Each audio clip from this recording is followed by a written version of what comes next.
Take your mind into the wonderful world of physical, emotional, psychological, and spiritual wellness.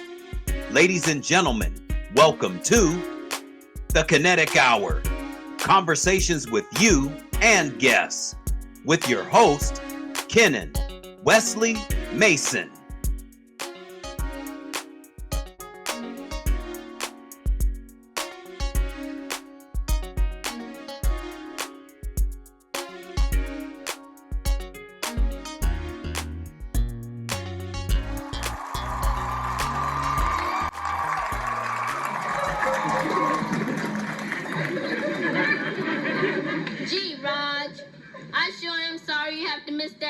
Wonderful party and all that fun you're not gonna have. Who said I'm gonna miss the party? What do you mean? I'll figure out something. You heard what Mama said. You can't leave this house. If you do, I'm gonna run away. And Mama come home and find me going and get hysterical. And call the police and have you sent to jail for life or longer.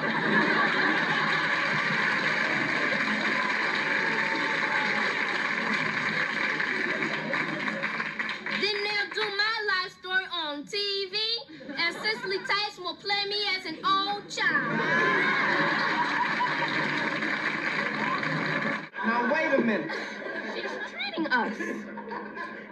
I have to go home. So go. You know I have to wait for you. So wait. Dee, if you drink that strawberry shake, you're gonna get sick. Raj, sit down a minute. Now that you're 17 years old, you ought to know a little something about life. Everybody gets sick sometimes. Me, you, Mama, even the President of the United States. But of all the sicknesses in this whole world, the best sickness to get is strawberry milkshake disease. So back off. Come on, Raj, think. Who has $25 to loan me? Nobody I know. Nobody but a loan shark. Oh, Jaws 3.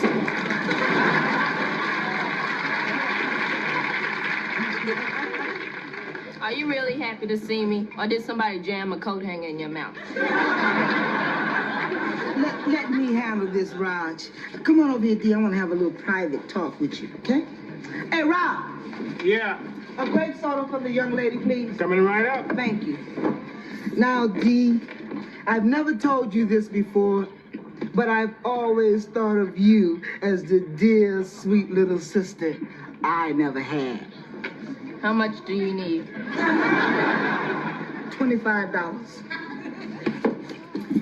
Rerun, keep thinking of me as the sister you never had, with the money you're never gonna get.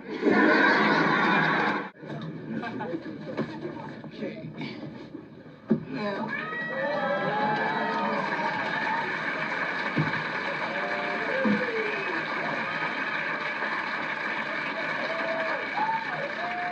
Okay, Rerun, is that straight?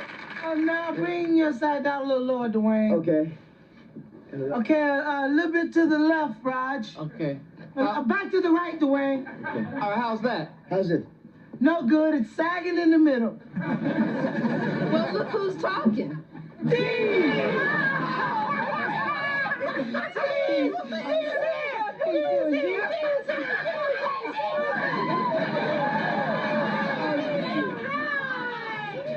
Yeah, okay, take it easy. You're squashing the merchandise.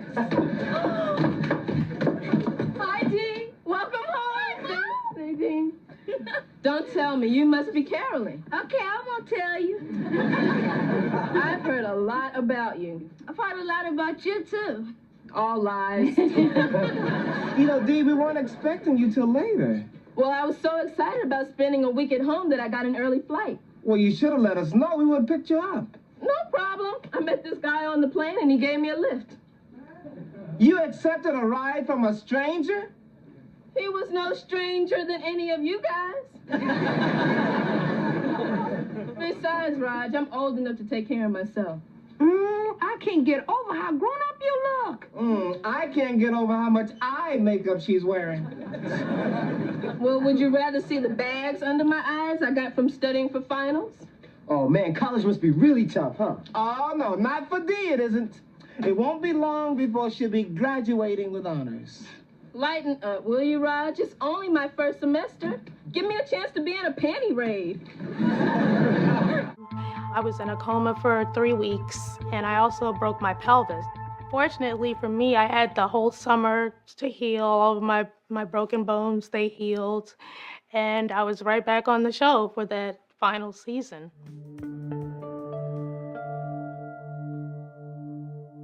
I started to experience some tingly feelings in my legs and some numbness kind of off and on. And, I just started to think maybe it was because I was walking around too much. Eventually, I ended up going to see the doctor because I had literally fallen to the ground when I was trying on pants, just out the blue. I had a calcified disc up in my upper back, and they think it's as a result of the accident. So he did the surgery, and I woke up the next day and I had no feeling from my breast down. I was paralyzed. Fortunately, I've had physical therapists that have been wonderful. And I remember the time when I walked 100 feet in the physical therapist's place, and everyone was crying, and they've got me to the point where I'm able to walk on crutches. Even going through all of this, I still know that there's a plan for me. I'm still here for a reason. And that's what I had to think of, that, what I'm going through is for someone else, not for me. I remember I had a lump in my breast, and, I'm a vet. I should know these things. And I would have to have a mastectomy. And so I said, okay, well, let's do it. And I said, matter of fact, let's take the other one off too. It was just an awful time. I had to keep praying. And my mom and my brother and my husband and, everyone, they would try to encourage me, and they didn't want me to, think of suicide, even though I had considered it. It was definitely a rough time because it ravages your body and also mentally. It changes you. I'm a changed person, but I'm so thankful to God that I came through that too. And I'm such a stronger person now. I have no fear now. Welcome back to Virginia This Morning. Our next guest enjoyed success as a 1970s child star for her role as Dee Thomas on the hit sitcom What's Happening. She's now a published author and a successful veterinarian in our area and shares pet tips with our viewers. That's right. Dr. Danielle's memorabilia as Dee Thomas will be featured in the permanent collection of the Smithsonian's National Museum of African American History and Culture. Congratulations. Thank you. That had to be just huge. It is, and I'm still in a daze from it all. It was just so exciting, and also to meet all of the other people and all of their contributions. That museum is absolutely gorgeous. Now, you have some items as well. You're not just being honored, but you have a script and T-shirt and other things, and part of this permanent collection as well. It's unbelievable. I seriously cannot even digest it. First of all, that the show is remembered from 40 years ago, but then also to be featured, in this museum, along with other shows that have been trailblazers. And so I'm really excited that, all of our items will be there permanently. No, I've always loved animals, and actually I met a female veterinarian that really sparked my interest, and and I thought I could do it because I'm seeing another woman doing it, first of all. And so after I met her, my life changed, and I knew I was going to be a vet after that.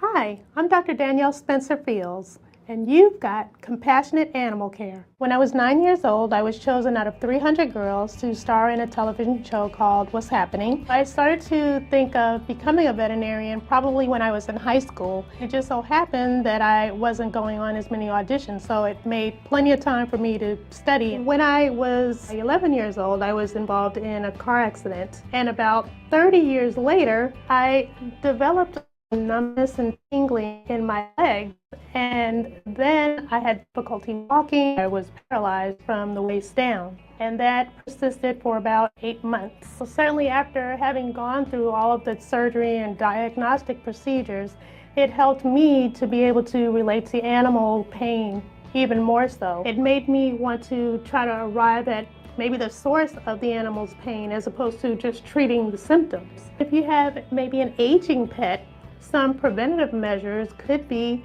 having stairs so that they can climb up or climb down easier, or also adding supplements to the diet like glucosamine. Certainly, if your pet is acting out of the normal, it's a sign that you should probably go see your vet so that they can determine what the cause is and then treat it appropriately. All right. Good morning, good afternoon, and good evening. And welcome to this special tribute edition of the Kinetic Hour in Minutes.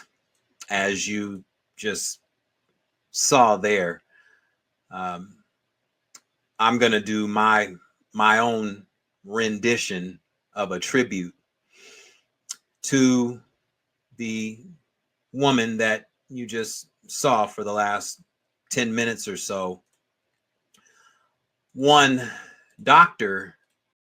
Danielle Spencer, Dr. Danielle Spencer.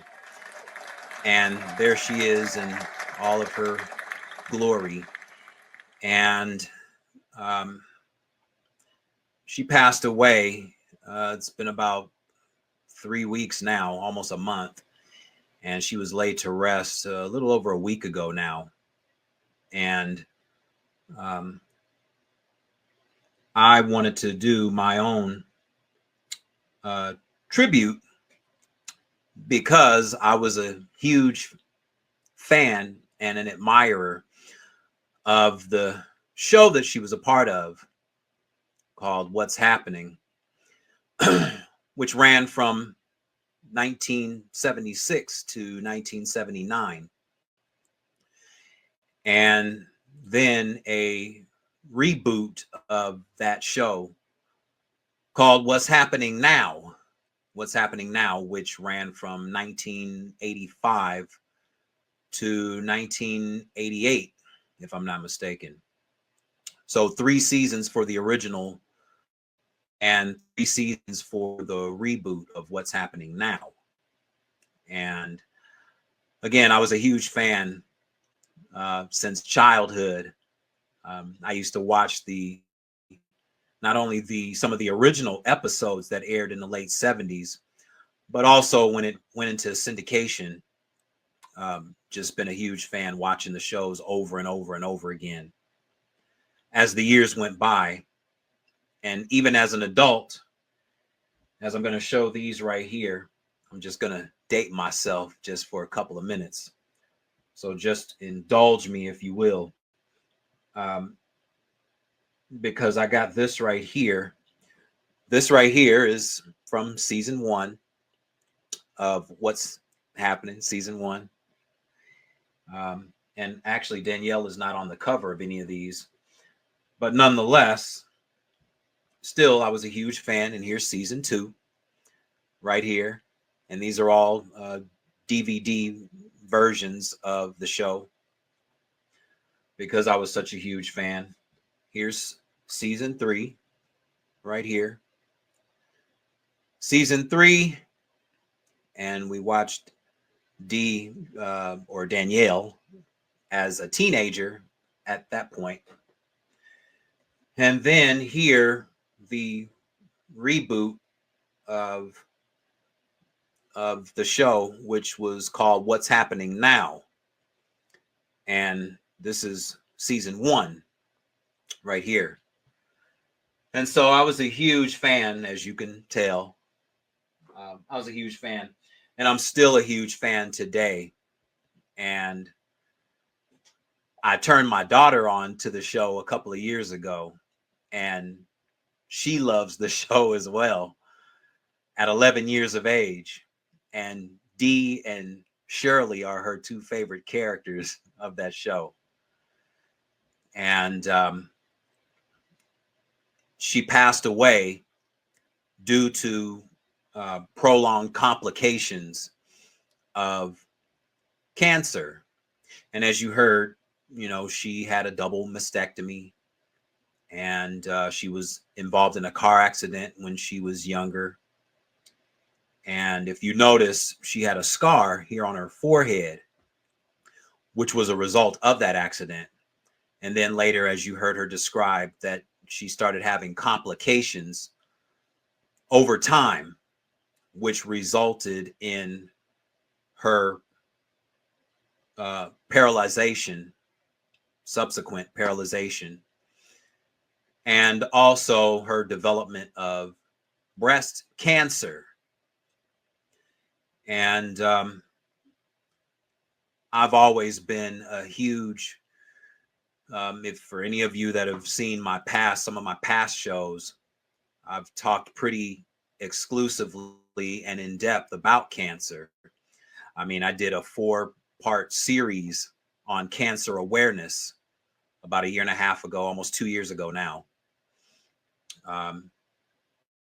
because I'm a firm believer that cancer can be healed when we have the right information, or when we have more in-depth information versus the information that we've been given over the last 3 to 4 generations, which is why we have more and more individuals such as Dr. Danielle Spencer, who ultimately lose their lives due to the complications, or even further due to the treatments that are administered, the standard treatments, chemotherapy, radiation, in her case, surgery, a double mastectomy. And when I say Dr. Danielle Spencer, as you saw, she was a veterinarian graduating from Tuskegee University, Tuskegee, famous and world-renowned historic Black college or university.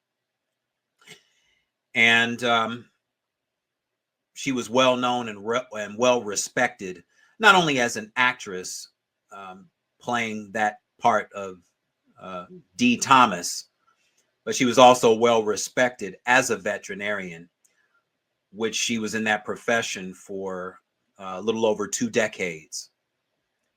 And she ultimately retired and lived out the rest of her life in Virginia, which is where she finished her practice. She started her practice here in Los Angeles and finished her practice in Virginia, where she ended up living the rest of her life. And unfortunately, there are so many Black women, and I've said this before and I've shown the statistics, that over 40% of Black women will be either diagnosed or will lose their lives due to diagnoses such as breast cancer, or due to the complications from the treatments, again, chemotherapy, radiation.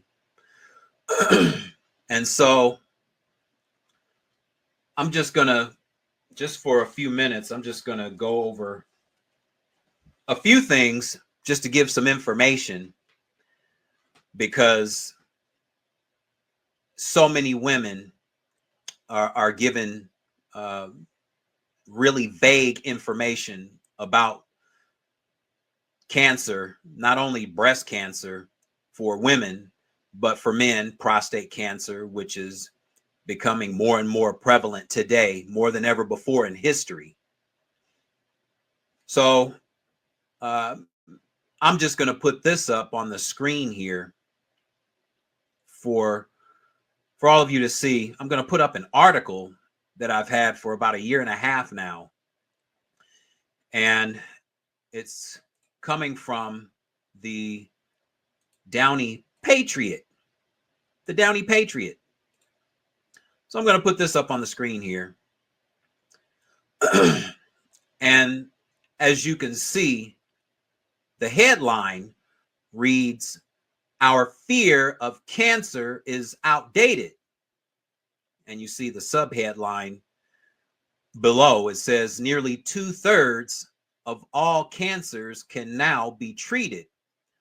So why do we associate a diagnosis with death?"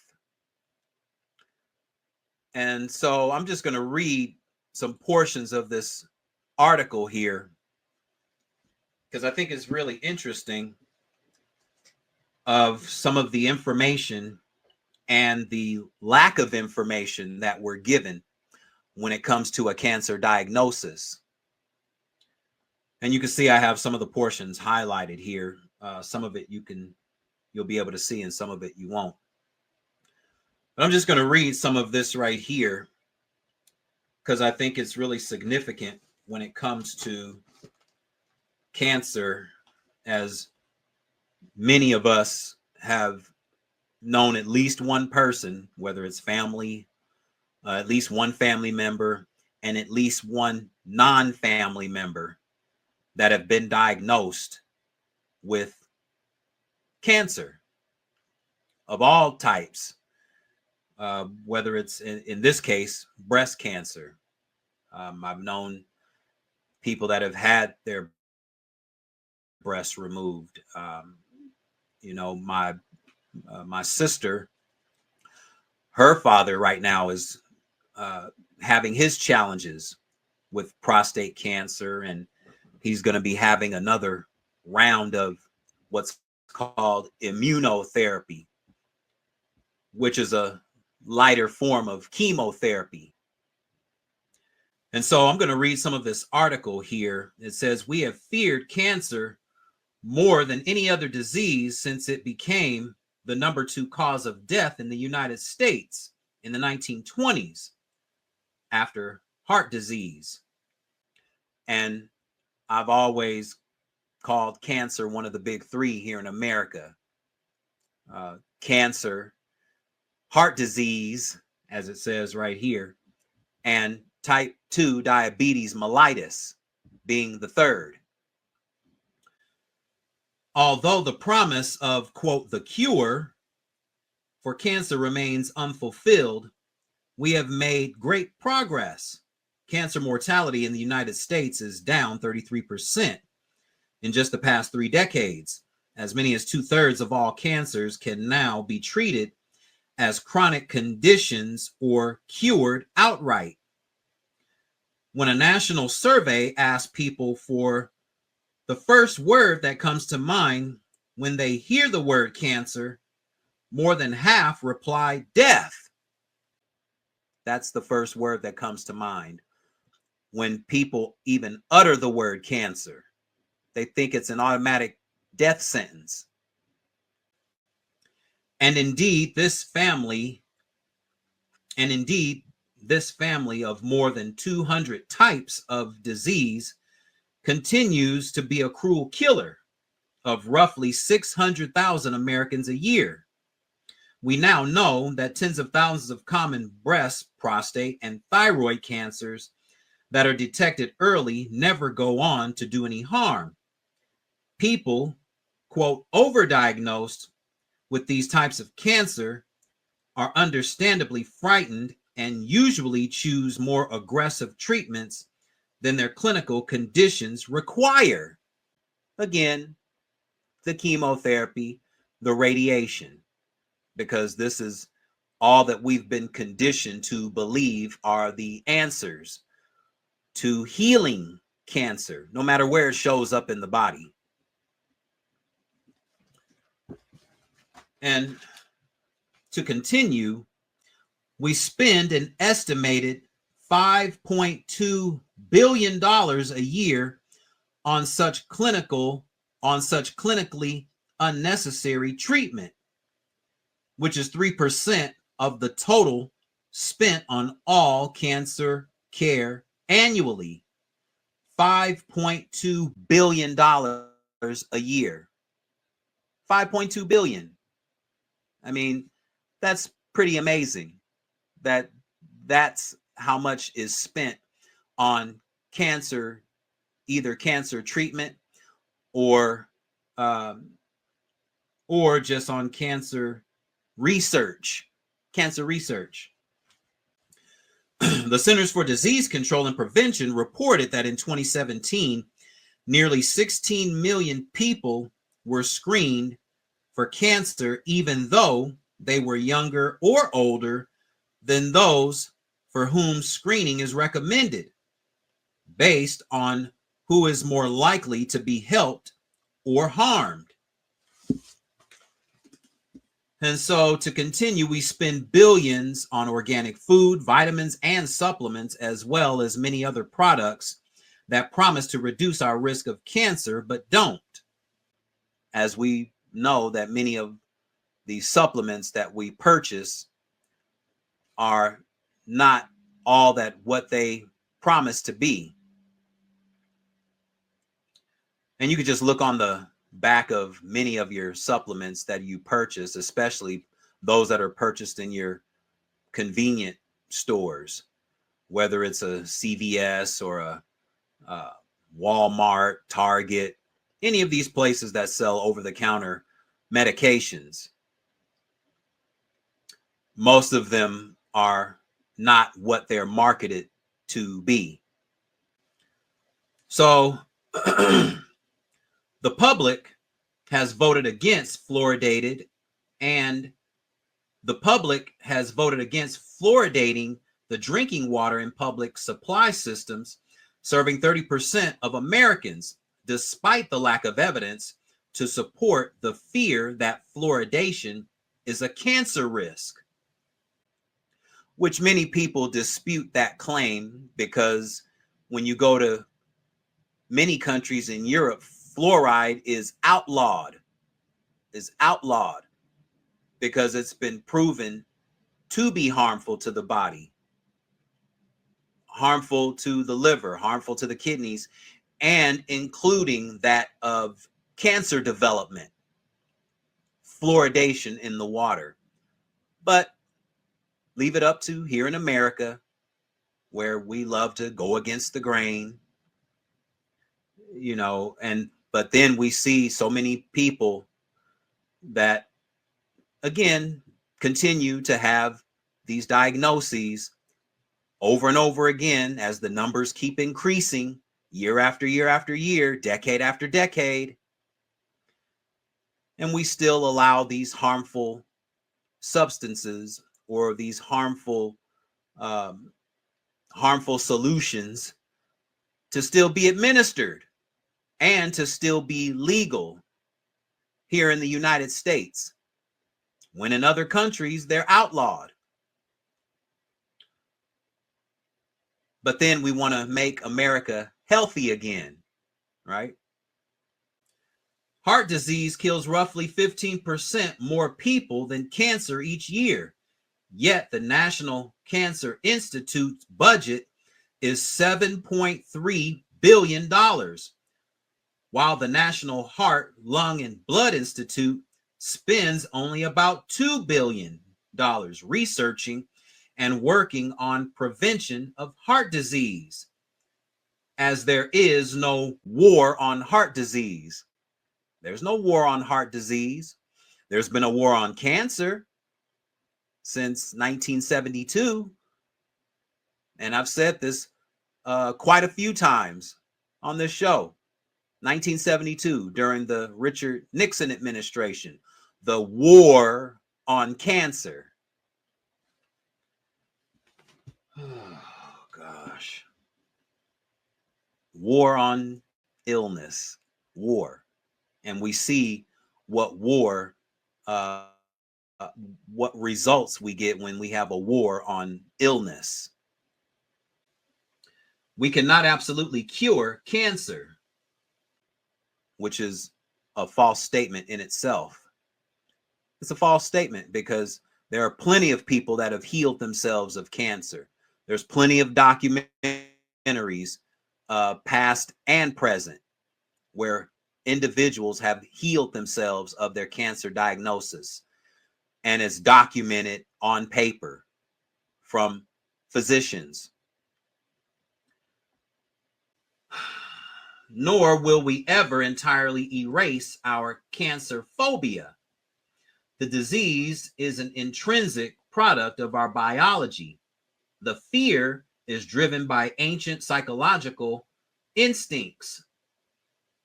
But in the interest of both our individual and public health, we need to promote awareness of the progress we've made fighting cancer. We need to understand and battle both the disease and our fear, because both are doing terrible harm. And that's from the article that you see on the side of me. Our fear of cancer is outdated. So as I come out of there,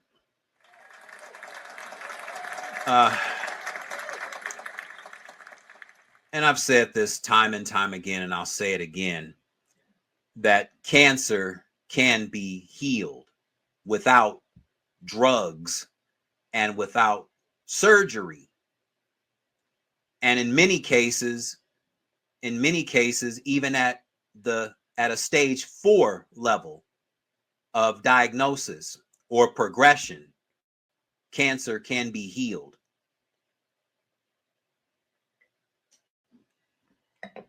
And it's been proven over and over again. And people can dispute it all they want to, but there's been plenty of people that have been healed from their cancer diagnosis. I interviewed Dr. Layla Ali, who wrote a wonderful book that I highlighted on this show about cancer. Because people do panic when they hear that's part of her title. So now you've been diagnosed with cancer, and now you're in a panic. That's the title, and I'm paraphrasing if I don't have it exactly right because it's not in front of me right now. But she wrote a wonderful book about cancer and how even she has documented evidence and proof. She's interviewed people that have healed themselves of their cancer diagnosis. And they have the proof from their own physicians. But here in America, the notion still is that cancer cannot be healed, and the only way that it can be treated is through chemotherapy and radiation.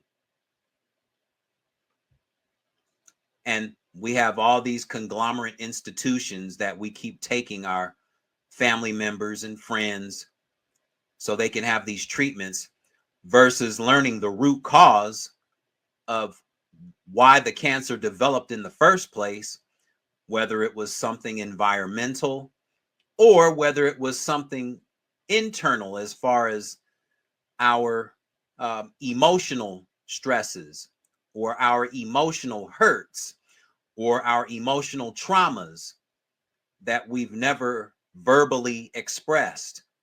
And we hold all of this stress and trauma and all these internal pictures of our trauma, and we hold it inside, and it starts to fester in the body, and then it manifests as cancer because the body is only going to do what your mind tells it. Simple as that. I mean, once you go into the metaphysical, once you go into the metaphysics of how the body operates, and Dr. Leonard Caldwell says it best, there's no such thing as an incurable disease, only incurable people. Only incurable people, as he wrote a wonderful book called The Only Answer to Cancer, which is a well-renowned world-renowned book all over the world. And I do have my copy, and it's a great book, and it's an easy read. And so for those of you that still believe that cancer cannot be healed on your own, once you get the better information, once we get better information, then we won't have to have such the fear factor of cancer, just like any other illness that may develop. You know, I've had asthma and, you know, I've had colds and flus and acne and all these other types of conditions.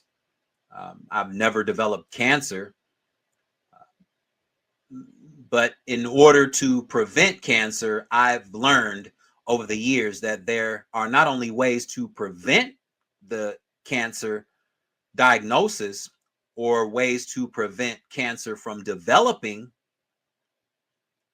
but if you are diagnosed with cancer, there are ways that you can heal yourself of the diagnosis without going through these harsh or aggressive treatments. So I'm going to put this up on the screen here because some of you may have heard this, or some of you may have seen this here, and I won't be too long on this, but many of you may have seen this here.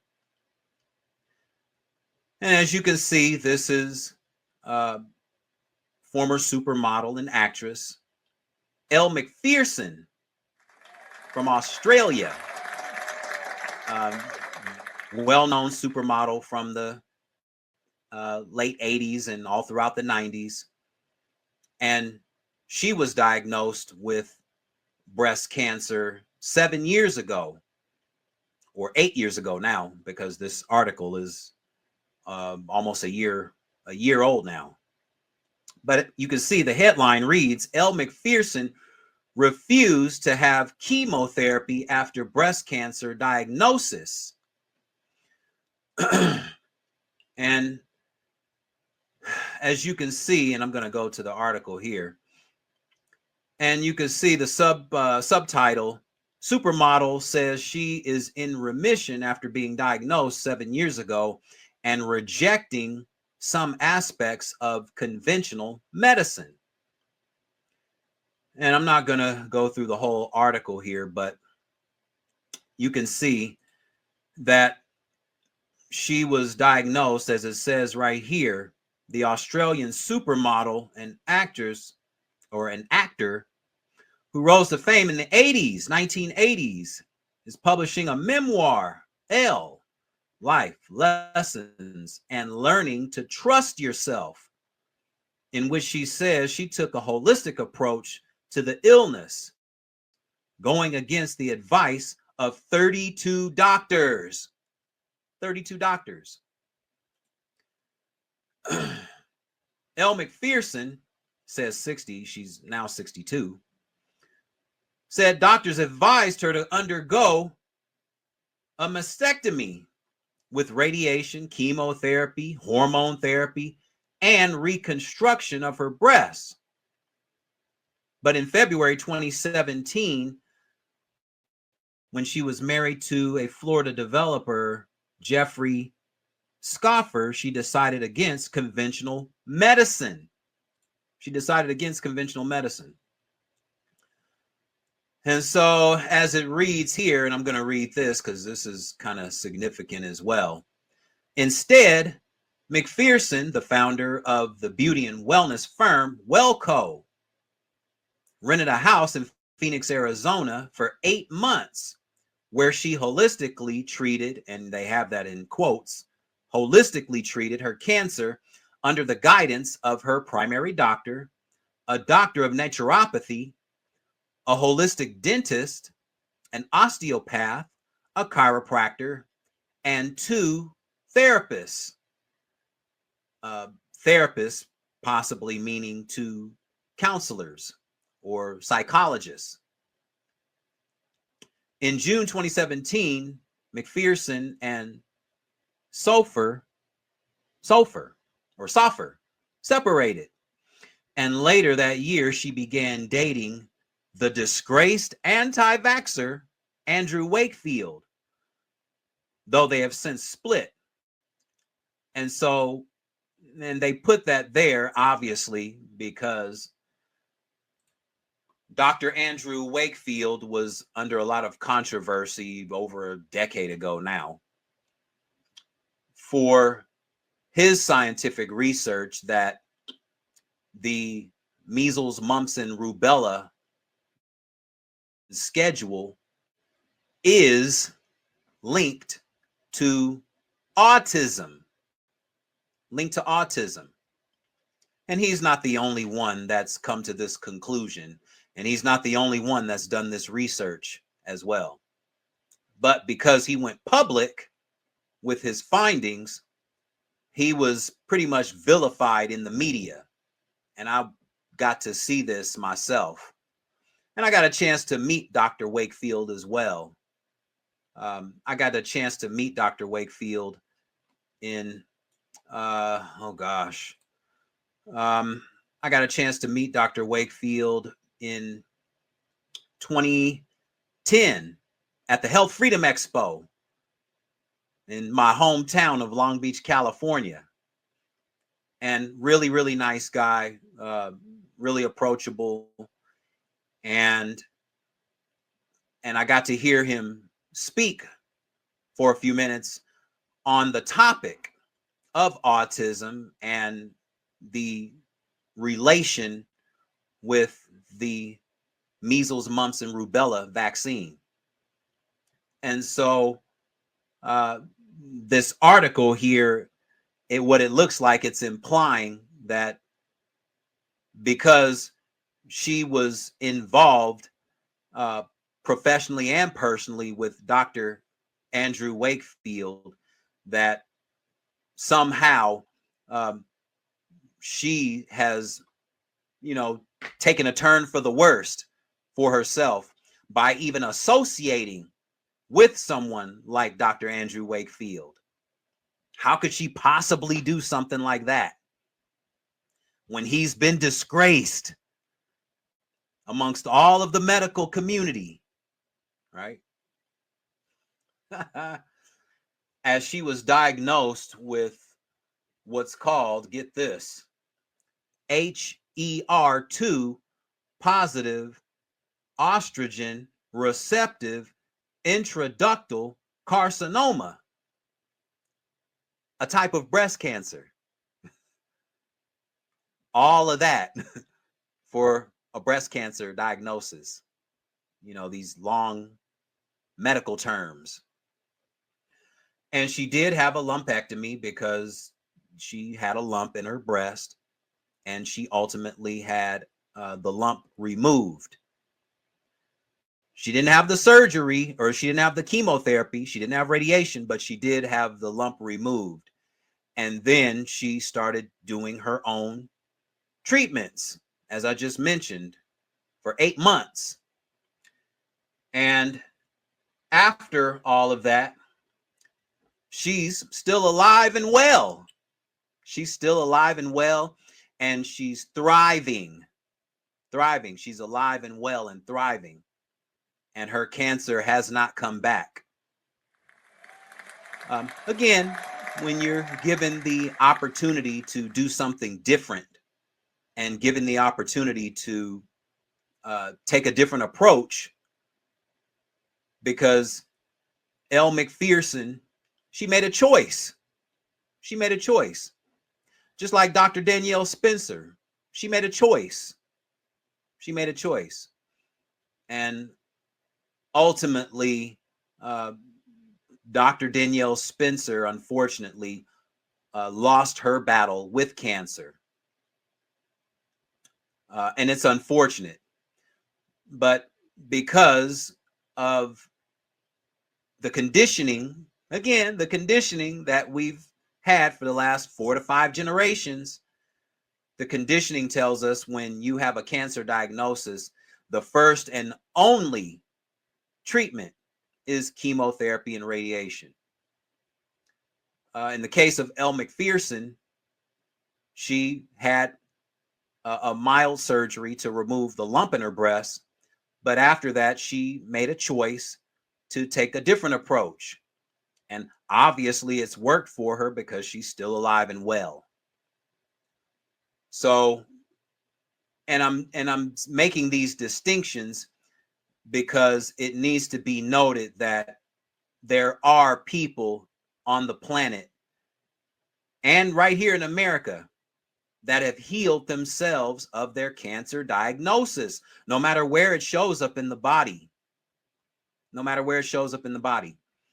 And as Dr. Caldwell would say, most cancers develop due to internal emotional trauma that have built or have manifested or have compounded over years because we haven't allowed ourselves to verbalize our internal grievances and some of the things that have happened with us throughout our life journey.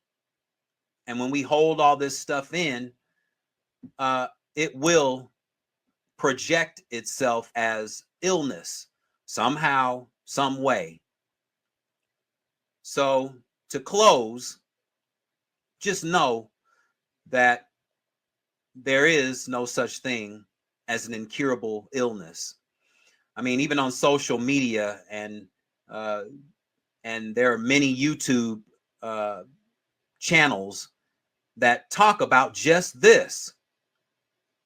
I mean, I've interviewed enough physicians and healers to know that, yes, we can heal ourselves. The human body was designed or is designed to heal itself of any and all illnesses, known and unknown.